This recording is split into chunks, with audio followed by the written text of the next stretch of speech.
Despite মনোনয়ন fine না হাটাজারিলে কিছু বেসিক উন্নয়ন দরকার। এই বেসিক উন্নয়ন হলে আর যানজট প্রচন্ড রকমের সমস্যা, তো যাইতে সময় লাগে প্রায় 1.5 ঘন্টা।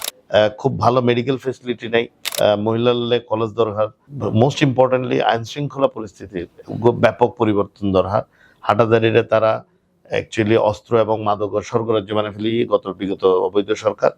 এবং অবশ্যই হালদা ভেরি ইম্পর্টেন্ট। এই হালদা নদী এবং আরা যে পোনা মানে হালদার পোনা কিন্তু খুব ফেমাস পুরো বাংলাদেশের মধ্যে। এইগুলোর কিভাবে সংরক্ষণ করা যায়, কিভাবে হালদা নদী কেন সংরক্ষণ করা যায়, এইগুলোর ব্যাপারে আমরা মানে স্টেপ লওয়ার চেষ্টা করি ইনশাআল্লাহ। জুলাই অভ্যুত্থানের মধ্যে আমি যতটুকু নি অনার বাসা তো হামলো এই দিন বিষয়ে না আসলে জানতাম চাইছি। তাহলে যতক্ষণ রাজনৈতিক দল হয় আমরা তো ওয়েলকাম করছি। যাতে ছোট আছিলাম স্কুলত হইতাম, যাতে আর উগ্র সাবজেক্টের প্রিপারেশন ভালো না থাকতো, আহলে দোয়া করতাম যে পরীক্ষা ফিসেলে ভালো হবে, তাহলে পরীক্ষা নহলে ভালো হবে। তো এখন কিছু কিছু রাজনৈতিক দলের আর মনে নির্বাচনের প্রস্তুতি আর মতো মানে ওই স্টুডেন্ট থাকতে যে অবস্থা আছে তো হ্যাঁ মানে ফিসেলে ভালো হবে। তা আসলে বাংলাদেশ জাতীয়তাবাদী দল প্রস্তুতি বালা। সুপ্রিয় দর্শক আসসালামু আলাইকুম, অনারা বিয়াগুনের স্বাগত জানাই আর সিএনটিভির বিশেষ আলাপচারিতার আয়োজন। আজ সিএনটিভি স্টুডিও তো নাই আছে অনন্যা এবং আরঙ্গে আছে সিএনটিভি স্টুডিও এবং আর বিশেষ আলাপচারিতার আয়োজন। আর আজ বিশেষ অতিথি বিএনপির নির্বাহী কমিটির সহ সাংগঠনিক সম্পাদক ব্যারিস্টার মীর হেলাল। আসসালামু আলাইকুম স্যার, কেমন আছেন? ওয়ালাইকুম আসসালাম, আলহামদুলিল্লাহ ভালো। অনেক কেমন আছেন? জি আমি ভালো আছি। আজ আর সিএনটিভি স্টুডিও তাই আমার তো কেমন লাগে? আলহামদুলিল্লাহ ভালো লাগে। সিএনটিভির সুন্দর উদ্যোগ দেখি, কিন্তু একটা এই ফুলে আইলাম ভালো লাগে, সুন্দর লাগে। জি ধন্যবাদ, অসংখ্য ধন্যবাদ। অনেক আজ ওনার মূল্যবান সময় আনারে দিউন এবং এটা শুন প্রথমেই ওনার কাছে জানতেন চাইও বিএনপির যে 31 দফা, এই 31 দফা ওনারা জনগণের সামনে কতটুকু তুলে ধরে ফেলছেন? ধন্যবাদ। ফুলের ওনার মাধ্যমে যারা সিএনটিভি দর্শক আছে তারাও শুভেচ্ছা জানায়। আসলে 31 দফা বিএনপি হুদ্দুর জনগণের কাছে লুৎফারের ফুললে হইতেন চাই এই 31 দফা আর জনগণের মধ্যে তুলে আননি। এই 31 দফা দনের আগে প্রায় 1.5 বছর ব্যাপী আর বাংলাদেশের প্রত্যেকটি অঞ্চলে সেমিনারের মাধ্যমে বিভিন্ন শ্রেণী পেশার মানুষ কি চার, কি ধরনের মেরামত চার বা কি ধরনের সংস্কার চার, রাষ্ট্রের কি ভালো হইব এই ধরনের মতামত লই 1.5 বছর পরে আর 27 দফা রেডি করছিলাম। তারপরে বিএনপির গণতন্ত্র পুনরুদ্ধারের আন্দোলনে কিছু যুগপৎ আন্দোলনে কিছু রাজনৈতিক দল আর শরিক দল আছে যারা আর লগে যুগপৎ আন্দোলন করছে, ইতারা আরো 4 দফা অ্যাড করছে। ওই 31 দফা 27 দফা প্লাস ওই 4 দফা মিলে 31 দফা এবং এই 31 দফা আরা ঘোষণা করে ফেলায় প্রায় 13 জুলাই 2023 সালে। তার মানে হলি আরা এই 31 দফার উৎপত্তি হয়েছে জনগণত্ব।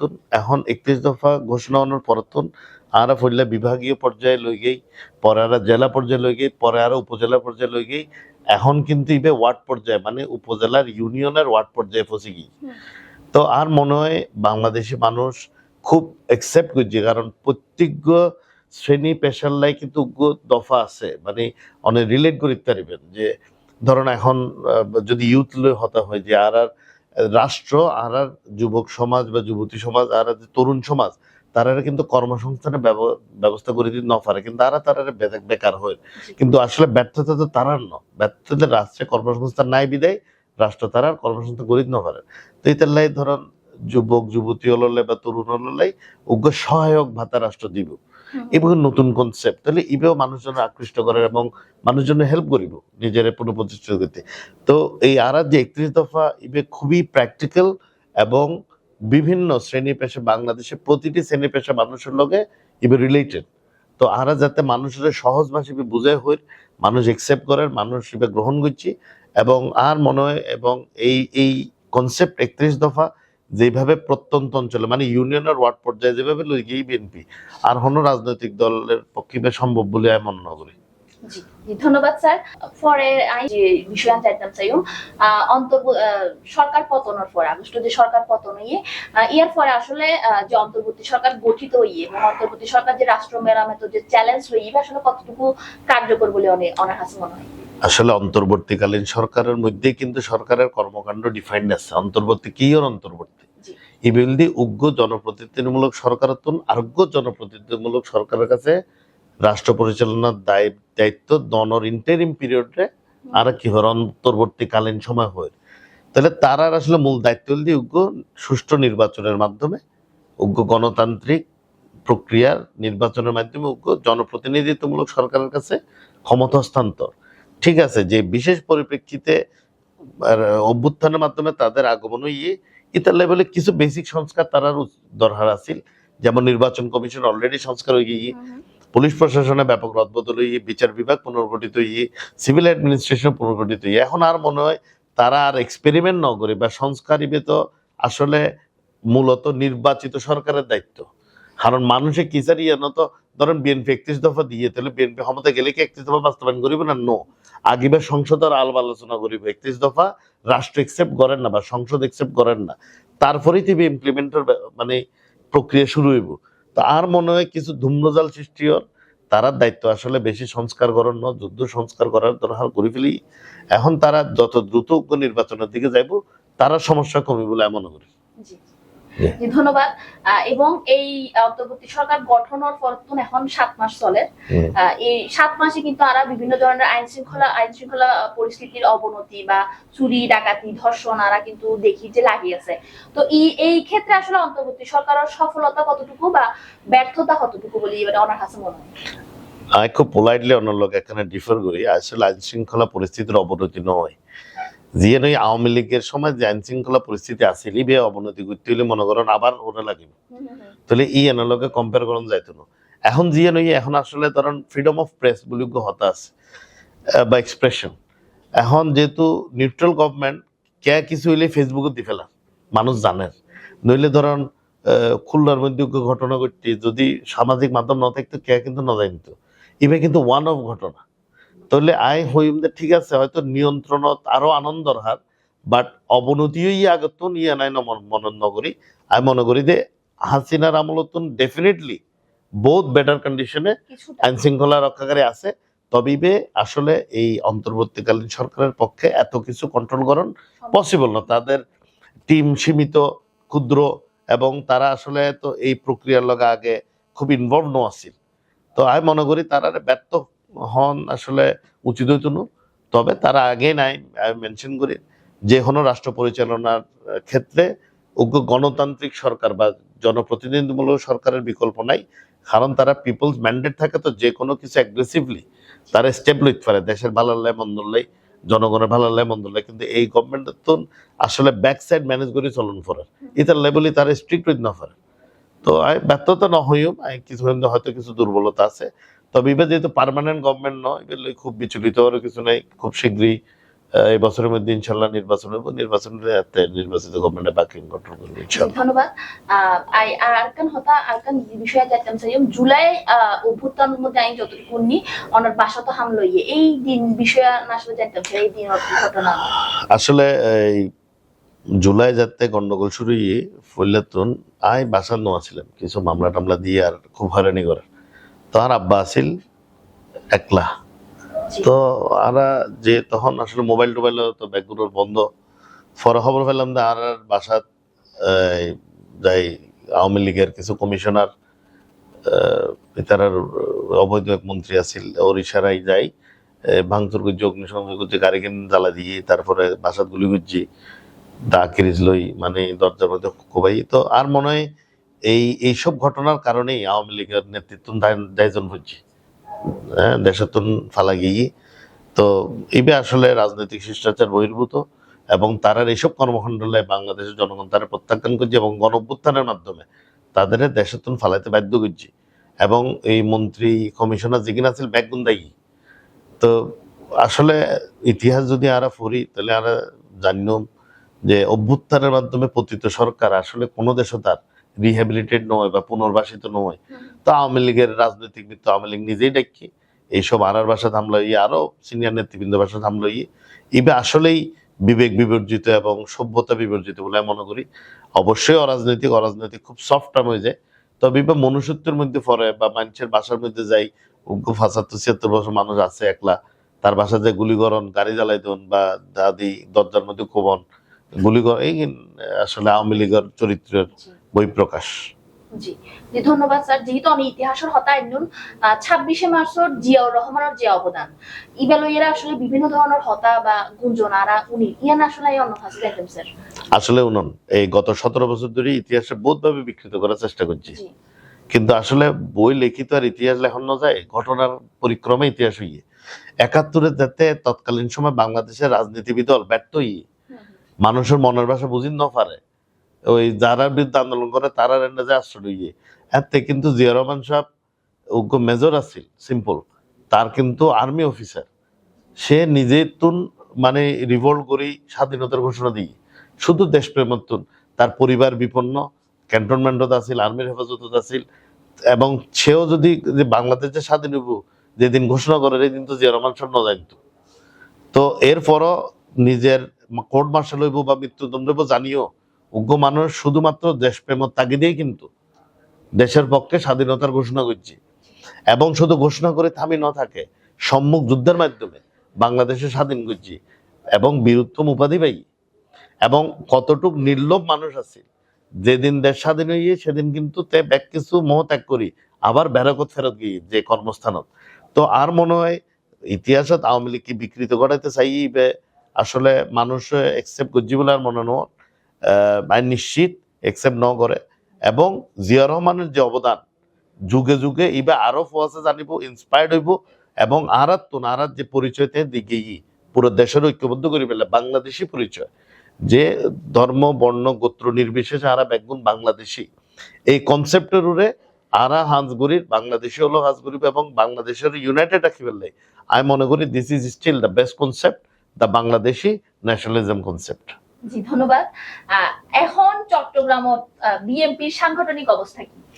আলহামদুলিল্লাহ অতীত যে কোনো সমর্থন বিএনপি সাংগঠনিক চট্টগ্রাম বিভাগত আর 10 সাংগঠনিক জেলা আছে, খুবই শক্তিশালী অবস্থানে আছে। জানলে পুরান কমিটি আছিল মেয়াদ উত্তীর্ণ এখানে আর নতুন করে পুনর্গঠন করছি, তারাও তৃণমূল পর্যায়ের তুন ত্যাগী নেতা কর্মী এবং যারা সৎ এবং নিবেদিত প্রাণ দলের প্রতি আনুগত্য আছিল এন্ডুলের নেতা কর্মী দিয়ে তারা তৃণমূল উত্তর নির্বাচনের মাধ্যমে কাউন্সিলের মাধ্যমে কমিটি করে দলের মধ্যে আরো গণতন্ত্র চর্চা শুরু করছি। তো আমি মনে করি অন্যান্য যে কোনো সমর্থন ইদানিং আর চট্টগ্রাম বিভাগীয় বিএনপি বহুত শক্তিশালী অবস্থানত আছে, এবং ইনশাল্লাহ নির্বাচনের মনে করি অ্যাটলিস্ট এই বৃহত্তর চট্টগ্রাম উত্তর দক্ষিণ এবং মহানগরের 16 সিটের মধ্যে সিট বিএনপি পাইবে বলে মনে করি। জি ধন্যবাদ। আরা জানি অনেক হাটাজারি ওনার বাড়ি এবং হাটাজারি তো নির্বাচন করিবার সম্ভাবনা ওনার আছে। নির্বাচনের পর যদি অনেক হাটাজারি তো নির্বাচিত প্রতিনিধি হিসেবে অনেক হাটাজারির কি কি উন্নয়ন করবেন বা হাটাজারির কতটুকু সংস্কার গঠন এখন উচিত বলে আমার মনে হয়। আসলে নির্বাচন এবং মনোনয়নের ব্যাপার তো দলীয় এখতিয়ার, তো অবশ্যই একজন রাজনৈতিক কর্মী দীর্ঘদিন 20 বছর ধরে হাটাজারির মধ্যে হামগরির হয়তো আই দলতন এবার মনোনয়ন প্রত্যাশী থাকুন দল যদি বিবেচনা করে আর হয়তো মনোনয়ন দিতে পারে, কিন্তু ডিসপাইট মনোনয়ন ফাইন না পায় হাটাজারিলে কিছু বেসিক উন্নয়ন দরকার।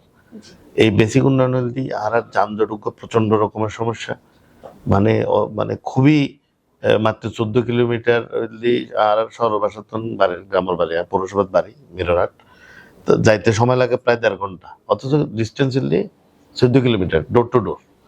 তো এইভাবে হলে ফুললে সমস্যা। সেকেন্ড হলে আর যত খাল বিল আছিল জিয়া রহমান কিন্তু চট্টগ্রাম খাল খনন উদ্বোধন করছে মিটাছড়া হালত, মানে আর হাটাজারি পৌরসভার তে পুরো যে হালগিন আছে ব্যাকগুন অবৈধ দখলদারের চলে গিয়ে ইতার লেভেলে এখন জল মানে ফ্লাডিং ওর।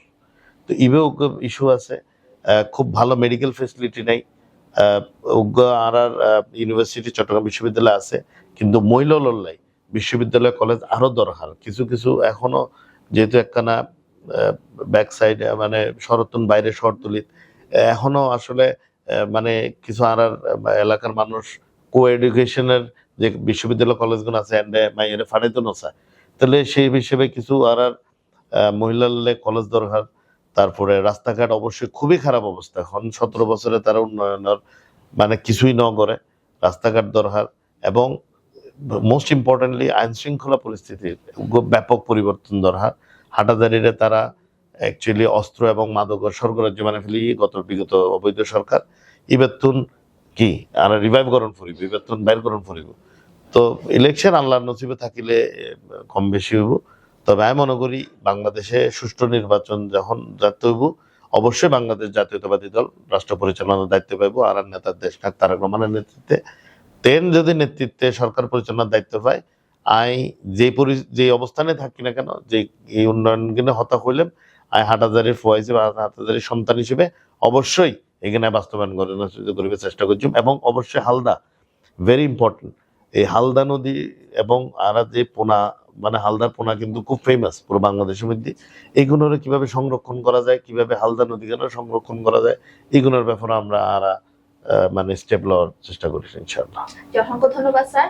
এবং আমি পরে একটা বিষয় জানতে চাই, নির্বাচনের ব্যাপারে আসলে বিভিন্ন দল আর সক্রিয় ন দেখি, সেক্ষেত্রে এই মুহূর্তে বিএনপি নির্বাচনী রোড ম্যাপ স্যার, তো এখন যদি নির্বাচন যদি ডিসেম্বরের দিকে দেয়, সেই হিসেবে বিএনপি এখন প্রস্তুতি মানে কে হইলে এখন আয়োগ হতায় যাতে ছোট আছিলাম স্কুলত হইতাম, যাতে আর উগ্র সাবজেক্টের প্রিপারেশন ভালো না থাকতো, আহলে দোয়া করতাম যে পরীক্ষা ফিসেলে ভালো হবে, নইলে পরীক্ষা নহলে ভালো হবে।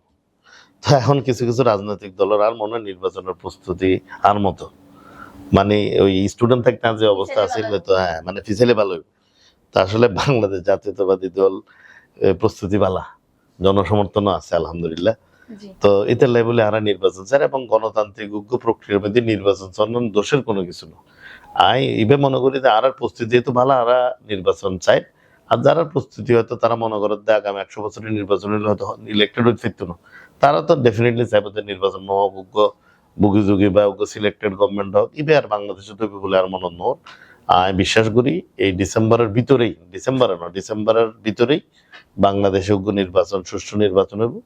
এবং যদি আল্লাহ চায় ইনশাল্লাহ বাংলাদেশের জনগণ বিএনপিরই দেশ পরিচালনার দায়িত্ব দিবে বাঁচিল। জি ধন্যবাদ। কিছুদিন আগে দেখিলাম উপদেষ্টা নাহিদ পদত্যাগ করছে, তো পদত্যাগ করিবার পরে তারা আবার জাতীয় নাগরিক পার্টি নতুন দল তারা গঠিত করছে এবং এই দলের মধ্যে আসলে বিএনপির দুজন প্রতিনিধি রিজভী এবং অ্যানি দুইজন আসলে আত্মপ্রকাশের জন্য উপস্থিত আছেন। এবং তো এই বিষয়ে আসলে মানে ওনার মতামত কি বা উনি কি জানাবেন? যে কোনো গণতান্ত্রিক বহুদলীয় গণতন্ত্রের প্রবক্তা হলে আনার নেতা শহীদ রাষ্ট্রপতি জিয়া রহমান, তাহলে যতদিন রাজনৈতিক দল হয় আরো তো ওয়েলকাম করছো। অবশ্যই রাজনীতি আরো সমৃদ্ধ হইব, ইয়াং তারা এখন তাদের তারুণ্যদীপ্ত গতিতে তারা আগে চলে। তো আমি বিশ্বাস করি শুধু ঢাকা শহর বা রমনা বা রাজু ভাস্কর্য নয়, গোটা বাংলাদেশের তারা বিচরণ করিব, মানুষের মনের ভাষা বুঝিব। যদি মনের ভাষা বুঝিতে পারে রাজনীতি সাস্টেন করিব, আর যদি মনের ভাষা বুঝিত না পারে তাহলে হয়তো সেভাবে আঘাত থাকতো না। কারণ পলিটিক্স বা রাজনীতি মূলত জনগণের লগে সম্পৃক্ততা, যত বেশি না জনগণের লগে সম্পৃক্ত থাকিবেন, মানুষ অত অনর একসেপ্ট করিব এবং মানুষের কাছে যাইতে পারবেন এবং মানুষ অনরে বাঁচি দিব, অন্য জোর করে নকরিব। জোর করে কিছু পাইতো না। 111 দল করছিলেন, নাম বলে গিয়েই দলের চেয়ারম্যানের নাম মনে আছে ফেরদৌস আহমেদ কুরেশি। তো এই ভদ্রলোক আসলে কি অবস্থায় ন জানি, মানে বাঁচি আছে না মরে গিয়ে হয়তো আর ব্যর্থতা বা পার্টির নামও মনত নাই, কিন্তু সেই সময় চাওরা চিন্তি মানে এই পার্টি বেড়া কি ক্ষমতা নিব আল্লাহর বাদে যদি কে কোনো রাষ্ট্রীয় দলের দেশ পরিচালনার দায়িত্ব দিতে পারে, ইয়ে যদি জনগণ কোনো ষড়যন্ত্র করি বা এটাই আসলে পসিবল ন। কিন্তু আমি বিশ্বাস করি তারা এই লাইনের নজর, তারা গণমানুষের আস্থা এবং ভরসার উপর নির্ভর করি তারা দল গুজি এবং তারা সেই পথে হাঁটিব। এবং তারা যদি সেই পথে অবশ্যই আর নেতা তারেক রহমান সহ আর সকলে তাদেরকে অভিনন্দন জানাইম এবং স্বাগতম জানাইম। কারণ আবারও হই এই বাংলাদেশের মধ্যে বহুদলীয় গণতন্ত্রের প্রবক্তা হলেই শহীদ রাষ্ট্রপতি জিয়া রহমান। আওয়ামী লীগ কিন্তু বহুদলীয় গণতন্ত্র কলা টিপি মারি, একদলীয় বাসকাল কাম করছে। এবারে আবার জিয়া রহমান সাহেব আওয়ামী লীগেরও রাজনীতি করার ব্যবস্থা করে দিয়ে কিন্তু শহীদ রাষ্ট্রপতি জিয়া রহমান। তো অবশ্যই আমরা তাদেরকে ওয়েলকাম করি, তারা রাজনীতি করুক, মানুষের মনের ভাষা বুঝুক, মানুষের সুখ দুঃখ অংশীদার হোক। অবশ্যই তারা একসময় বাংলাদেশের রাজনৈতিক ভূমিকা রাখতে পারবে ইনশাআল্লাহ। জি ধন্যবাদ স্যার। এবং আমি আরেকটা বিষয় জানতে চাই, একটা মামলা এখন স্থগিত আছে যতটুকু তারেক জিয়া বাংলাদেশে তাইবার সম্ভাবনা মানে হঠাৎ তা অবশ্যই তাই তো বাংলাদেশে আইবেলে উদ্গ্রীব, কিন্তু এখন ম্যাডাম তো চিকিৎসার লাই দেশের বাইরে আছে।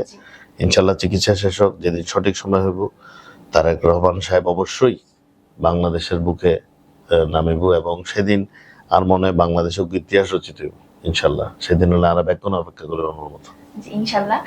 এবং স্যার 31 দফার মধ্যে দ্বিকক্ষ পার্লামেন্ট নামের দ্বিকক্ষ বিশিষ্ট এই বিষয়ে আসলে আইন কেন? আচ্ছা, এখন ধরুন এই নির্বাচনী প্রক্রিয়ার মধ্যে বহুত মানুষজন আছে যারা হয়তো রাষ্ট্র পরিচালনার জন্য প্রয়োজন, কিন্তু নির্বাচনে যেতে পারত না। তাহলে কি তারা রাষ্ট্র উন্নয়ন বা রাষ্ট্র কাজে কি তারা কন্ট্রিবিউট করে পারত না? পারিব।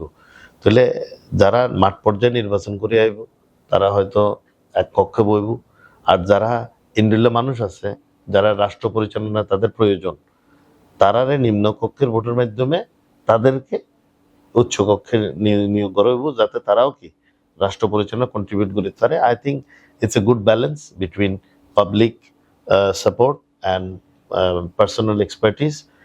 দনুয়ানি প্রয়োজন, পাবলিক সাপোর্ট যেন প্রয়োজন, ব্যক্তিগত অভিজ্ঞতা এবং এক্সপার্টিসের প্রয়োজন রাষ্ট্র পরিচালনায়। So I think it's a good mix. ধন্যবাদ স্যার। আচ্ছা, আওয়ামী লীগ নির্বাচনত আইব কি নয়ব ইয়ার বিভিন্ন দল আসলে বিভিন্ন কৌশলী পদক্ষেপ গ্রহণ করে, এই ব্যাপারে এই বিষয়ে আসলে বিএনপি কি পদক্ষেপ আছে বা কি তারা মনে করেন? খুব সিম্পল, যারা দোষী আওয়ামী লীগ হোক, জাতীয় পার্টি হোক, জামাত হোক, তারা অবশ্যই বিচার আওতায় আনন করিব এবং বিচার দৃশ্যমান আনন করিব।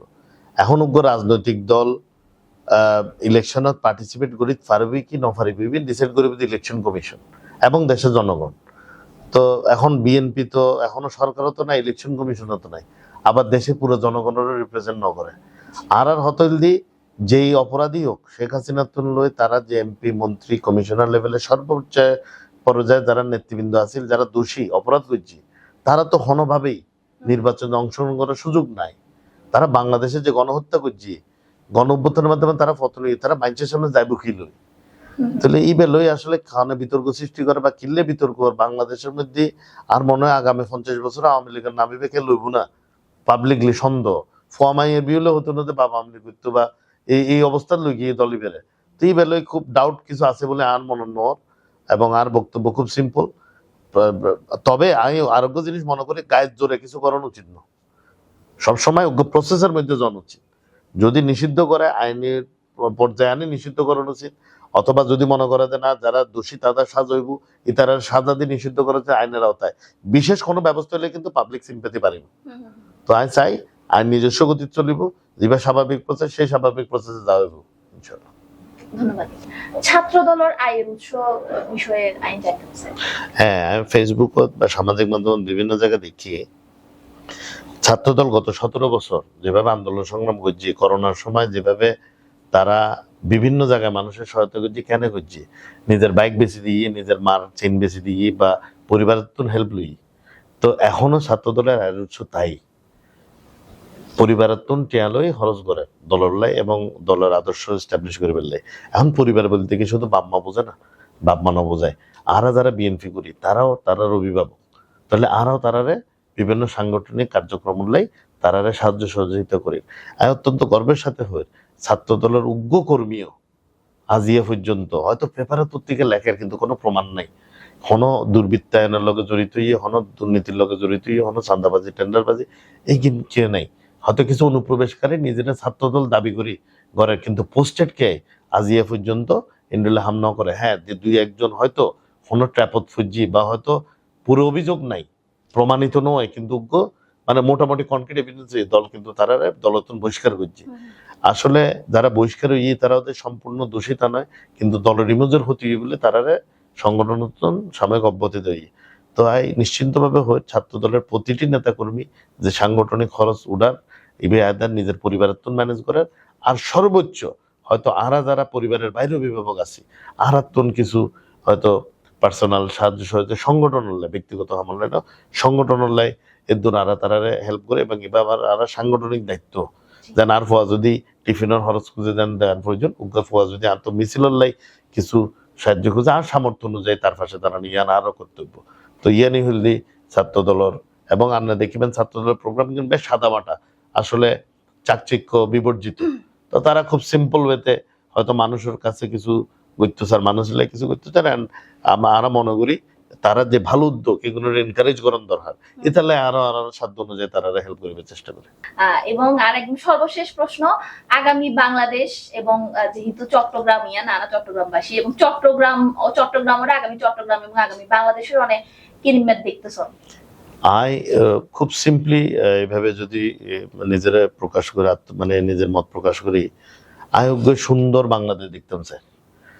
এবং চট্টগ্রাম অত্যন্ত ঐতিহ্যবাহী অঞ্চল বাংলাদেশের মধ্যে। খাতায় কলমে চট্টগ্রাম আজও বাণিজ্যিক রাজধানী, কিন্তু বাণিজ্যিক রাজধানী কোনো কিছুই বাস্তবায়ন নয়। আই শুধু মত প্রকাশ নগরীর আয় অঙ্গীকার করি, যদি দেশ পরিচালনার দায়িত্ব বিএনপি পায়, বাণিজ্যিক আক্ষরিক অর্থে বাণিজ্যিক রাজধানী করি ফেললে যা যা গরম পড়ে ইনশাল্লাহ বিএনপি তা গরিব। তো আরা চাই সুন্দর সমৃদ্ধশালী বাংলাদেশ, যেখানে ব্যাকগুণ সাম্য এবং সৌহার্দ্যের মধ্যে থাকিতে পারে এবং নিজেদের মধ্যে কোনো ধরনের বৈষম্য বা মতভেদ যেন রাষ্ট্রীয় স্বার্থের মানে ঊর্ধ্বে না ওঠে, আনারা চেষ্টা থাকিব, প্রচেষ্টা থাকিব, আরার চেষ্টা থাকিব জনগণকে সাথে নিয়ে চলুন, জনগণের সঙ্গে থাকুন। অসংখ্য ধন্যবাদ স্যার। ধন্যবাদ স্যার।